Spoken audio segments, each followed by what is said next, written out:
où j'ai carrément renoncé avant la fin dans un rage kit total de désintérêt sur le scénario. Moi, ouais, j'ai arrêté de voir ça comme un film, comme un jeu, tout ce que tu veux, bref, comme un jeu de hack, ou t'es un hacker, machin.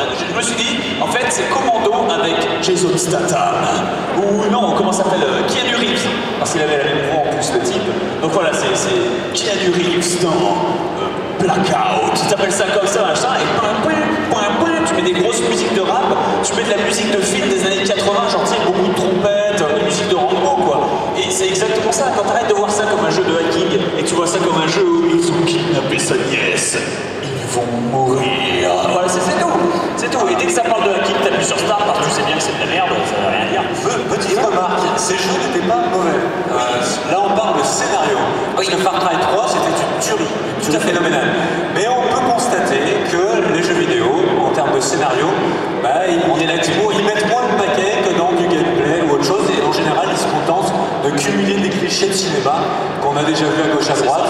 Et ils en font une belle empilade. Et le scénario, généralement, c'est un petit peu caché. J'espère qu'avec le jeu indé, on verra naître des scénarios ambitieux, psychologiques et surprenants. Voilà. Tout à fait. On verra toujours des jeux de merde faits par un RPG Maker à l'arrache, mais ça c'est classique. Sinon, par contre, ça m'a fait marrer parce que Far Cry 3, tu commences l'histoire avec un vacancier. Le mec, basiquement, c'est Monsieur Club Med. Sa capacité spéciale, c'est de descendre une bouteille d'hydromel en moins de 5 secondes. Et d'être capable de garder les mêmes tongs pendant tout l'été sans y mettre un grain de sable sous le pied. Ok, il est professionnel là-dedans, il n'a jamais tenu un Glock ou une arme automatique de sa vie. Le mec s'est même pas coupé du pain. Le gars, tu le lâches, tu lui donnes un AK, c'est un putain de Space Marine. Le mec, c'est Predator. Donne-moi un nom d'acteur, Jean-Claude Van Damme. Jean-Claude Van Damme avec le marquage marron et vert, tu sais, il bute 50 gars à la suite et jamais il s'arrête, si, pour le premier. Pour le premier, oh non, c'est triste, hop, le paye en plus. Il fait une scène et puis une demi-heure après, il a soif de tuer encore et il y retourne. Exactement. Et du coup, un jeu plus récent, Dying Light, qui lui, par contre, fait exactement l'inverse. Tu commences, personnage de force spéciale, tu commences en halo jump, c'est pas juste un saut en parachute, c'est un halo jump, c'est partir de la stratosphère, c'est un truc compliqué, quoi. C'est un truc qui est fait pour les gros. C'est comme ça que Snake arrive dans ses missions. On parle de Snake. Merci. Donc le mec, pour information, Dying Light, c'est un jeu de parcours et de zombies qui déchire. On est en train de faire ça sur la chaîne. Exactement. Mais du coup, voilà, ton héros est c'est un commando de guerre. Rambo à côté, c'est une fillette qui a été entraînée dans les années 70. Il a fait le Viet Cong. Oh, il est marrant, lui, j'ai fait Mars. Tu vois, non mais voilà, c'est la différence de ça. Et le mec s'arrête tous les 3 mètres pour chialer. Ouais, parce que sa conscience de travail, il a tué des gens, des zombies. C'est terrible, il a tué des zombies. Oh mon Dieu, je me sens trop horrible. Voilà. Il a extorqué de l'argent, c'est-à-dire des bouts de papier sans valeur à des gens au milieu d'une ville remplie par l'apocalypse. Donc en fait, il a pris juste du papier. C'est comme s'il y avait un mec qui vient chez moi, il prend du papier A4, il se barre, je suis là, bon, il m'a volé, mais pour une apocalypse zombie, ça va quand même. Je le vis bien, toi. Non mais c'est un truc de fou. Moi, ça m'en fout. Psychologiquement, ça m'en fout. Next question. Mais du coup, oui, question suivante. C'était super. Le micro ne marche pas. On m'entend? On t'entend. Bonjour, moi mon nom de scène c'est Michel Phoenix. Phoenix, du feu. Résurrection. Surtout que j'ai un micro sur la maison. Merci. C'est pas mal en fait, ça je peux le vendre sinon. Je suis sûr que ça se fait Oscar, ça se fait. Un freezer Oscar en or. Vous voulez nous faire des jaquettes et nous les envoyer sur Twitter? Surtout pour une fille. Oui, bah oui. Alors j'avais 2 questions. La première c'était que voulait dire votre pseudo.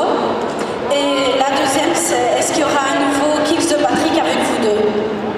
Ouh là là. Non. On va répondre rapidement. Le premier pour ton pseudo. Parce que mon frère s'appelait Bobby, enfin mon frère avait un pseudo, c'était Bobby. Moi je voulais prendre Bob parce que j'aimais bien et il se foutait de ma gueule à cause de ma coiffure parce que mon père écoutait beaucoup de John Lennon et donc on avait la tête un peu partout. Tu sais, la fameuse affiche, c'est pas les Beatles mais il y avait une tête de John Lennon, tu sais, c'est en 4. T'as beaucoup ça dans les années 80 ou dans les Sims. C'est une espèce d'image en fait, tu sais, il y a 4 fois la même image mais de couleurs différentes en fait. C'est censé être un pop art, censé être au coco, j'en sais rien, c'est dégueulasse. Bref, du coup, Et que exactement en France, ils se foutaient de ma gueule à cause de ma coiffure et Bob Lennon, c'est resté, c'est tout. Voilà, et The Fantasio, à la base c'était Fantasio 974, pas en rapport avec le personnage de BD, mais c'est parce que je trouvais que ça sonnait fantaisiste, fantasque, je trouvais que c'était fun en fait, tout simplement. Et puis 974 pour la Réunion, 974, c'est l'île de la Réunion, c'est à côté de Madagascar, et c'est de là d'où je viens. Voilà. Donc voilà, The Fantasio 974, c'est un pseudo qu'il a choisi à 16 ans et demi en disant ah, je vais le pécho. Pas du tout, j'ai choisi à 19 ans. Et, pas moi. Avec dans l'esprit, je vais être pécho et je vais mettre 974 pour savoir où elle s'appelle. Enfin, pour qu'elle sache où j'habite. J'en avais aucune idée. Et le 2, c'est parce que le Fantasio 974 sur YouTube, il était déjà pris par moi-même. C'était ma boîte à courriel Gmail. Donc tu sais, quand tu vas sur un site de merde, tu mets ta boîte de merde là où tu veux pas recevoir tes pubs. Mais moi, c'était Fantasio 974, c'est le truc inutile. Sauf que quand j'ai voulu ouvrir ma chaîne, c'était déjà pris et j'avais déjà supprimé cette boîte à lettres qui ne me servait plus. Et Google, tu sais, c'est un compte quoi. Donc en fait, mon propre compte était pris par moi-même. Je l'avais supprimé et donc le jeu, c'était pas pour ça. Je veux ouvrir mon entreprise, j'ai besoin d'un local. Tu ouvres la porte du local que tu n'as pas ouvert depuis 10 ans, tu as tout le courrier qui dégueule. Bon. Et c'est quoi ça? Acheter lessive plus blanc avec bonus. Ouais, c'est de la merde. C'est pour ça. Mais voilà. Du coup, et pour Kill the Patrick, Kill the Patrick, pour ceux qui ne connaissent pas, c'est une émission qui réunit plusieurs youtubeurs et qui consiste dans Minecraft à se foutre sur la gueule. J'ai été invité une fois, j'ai fait de la merde, j'ai pas trop envie d'y retourner, mais peut-être un jour, voilà. Et Bobby, éventuellement. Moi j'ai autre chose à foutre, je vis très très bien. J'ai des tas de jeux faits par Capcom à faire. Le gars qui a des objectifs, tu sais. Kill the Patrick, ça explose ça? Il y a Jason Statham dedans? Non, bon bah non. Là, alors que là, regarde mon petit poney, que Jean-Claude Van Damme. Bref, voilà. Moi, je suis quelqu'un qui vit dans la hype. Enfin bref, question suivante du coup. Bonsoir. Salut. Alors, mon nom d'acteur porno, c'est Nico Soufiane. Nico Soufiane, t'avais un chien qui s'appelait Soufiane? Non, c'est moi qui m'appelle Soufiane, mais j'ai pas de deuxième prénom. D'accord. Et mon animal s'appelait Nico, donc Nico Soufiane, ça fait Soufiane Nico. Soufiane Nico. Soufiane Nico. L'esquimau. Oh! Non, tu tiens où? L'esquimau venu d'Orient. Réchauffe-moi les glous. Ouais. C'est pas mal. Ça. Non, ça peut être pas mal, non? Non, mais c'est beaucoup plus lyrique qu'un arabe au pôle Nord. Tu vois, tout de suite, ça fait moins compte des milliers et milliers. Je suis désolé, faut le dire. Mais réchauffe-moi les glous, je le garde, vas-y, on t'écoute. Alors, ma question, c'est sur votre contenu. À l'époque, vous avez fait des trucs style D-Cube, Fight Cube et Overplay. C'était pour savoir si vous avez en tête de réexpérimenter la chose. Parce que dans ces vidéos-là, j'avais l'impression de voir un peu plus vrai et beaucoup plus détendu que d'habitude. Et c'était vraiment plaisant de vous voir regarder comme ça, quoi. Moi, je me souviens pourquoi on était détendu. Ouais, non, alors je vais te dire une chose. Merci pour ta question. Je pense que tu as changé. Plus que nous avons changé. Et que d'une certaine manière, peut-être ta manière d'appréhender nos vidéos est différente. Qu'il y a une certaine habitude vis-à-vis de nos personnalités. Mais qu'il y a certaines de nos vidéos récentes qui sont quand même très fraîches. Après des cubes. On a fait un peu le tour, même si on aimerait y revenir, c'est un sacré préparatif. Après le manoir Lennon, c'est quand même balèze. Je vois pas ce que je peux faire de mieux en fait. Voilà, c'est un peu balèze. Parce que je vois un mec construire une maison brique par brique sans quête, hein, parce que c'est ça le principe de DQ. C'est chaud.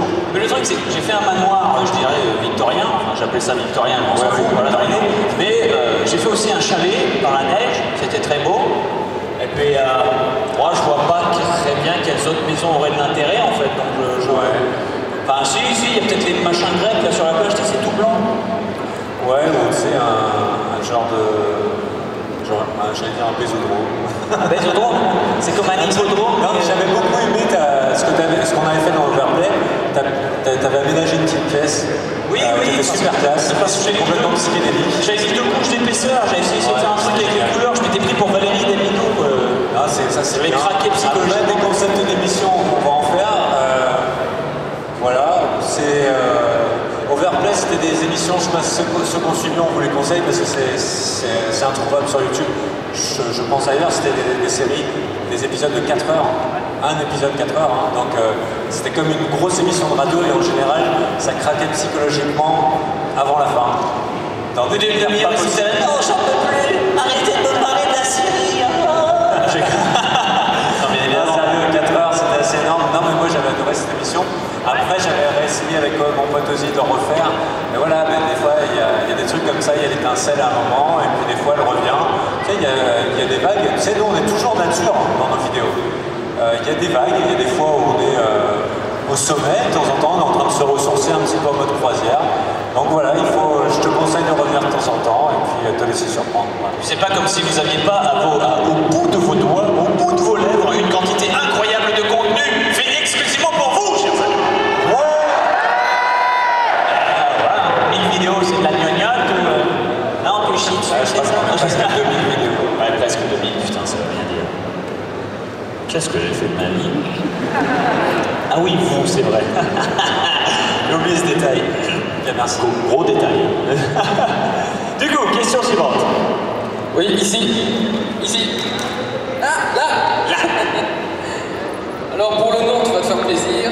Jean Moustache. Jean Moustache. Tu pas passé hier, Jean Moustache? Non. Ah, il y avait un autre Moustache.